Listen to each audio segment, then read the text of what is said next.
Maintenant l'onglet Trésorerie, qui est un onglet primordial sur le logiciel Aprilios. Il comporte quoi? Donc, il comporte trois modules. Le module Trésorerie professionnelle, la liste des investisseurs, le montant des investisseurs qui ont été collectés, par le biais d'obligations, par le biais de boîtes de crowdfunding, ce que vous voulez, et ainsi que les emprunts bancaires. Aujourd'hui, il s'articule donc en trois courbes. Euh, Pareil, l'onglet trésorerie va être modifié, va être plus précis sur beaucoup de choses. Donc, quand ça sortira, vous serez prévenu.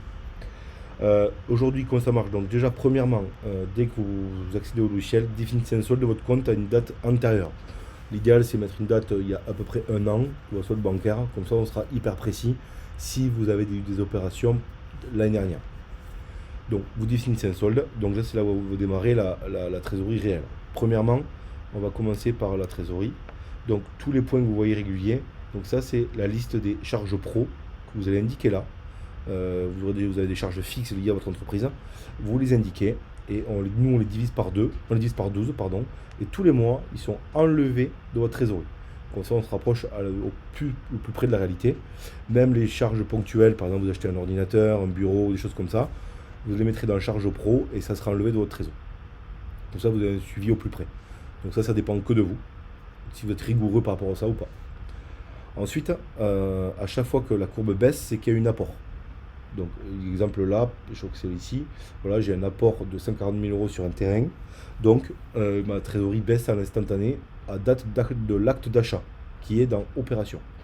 Et ensuite, quand la courbe monte, c'est que j'ai vendu un lot, mais juste avant, ma première vente, elle va d'abord rembourser l'emprunt. Donc, c'est très simple. Demain, vous signez un acte. Le jour de l'acte, le montant d'emprunt va augmenter, la ligne de crédit va augmenter, donc c'est la ligne de crédit globale de toutes les opérations.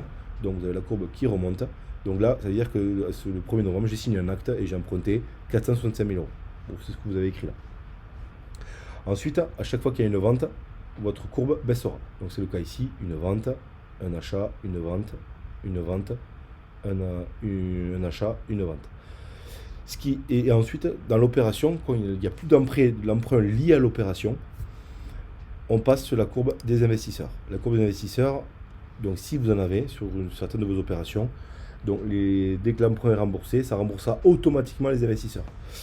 Et ensuite, quand tous les emprunts et les investisseurs sont remboursés, votre ligne de crédit, votre ligne de trésor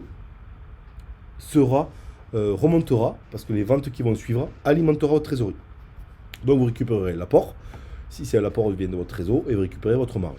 Et voilà, donc ce qui fait que ça fait une courbe en forme d'escalier en montant, qui peut des fois descendre et remonter. Donc ça c'est top parce que vous voyez là j'ai un visuel jusqu'au 10 février 2025.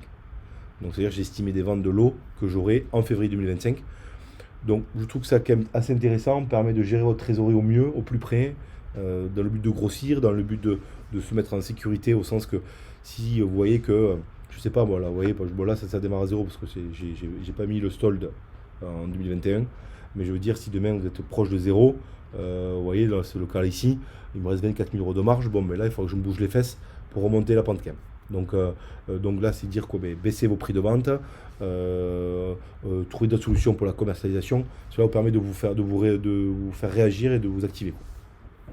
Donc voilà le but de cette trésorerie qui est vraiment à temps réel et qui vous permet de gérer au mieux et au plus près votre trésorerie et éviter les erreurs.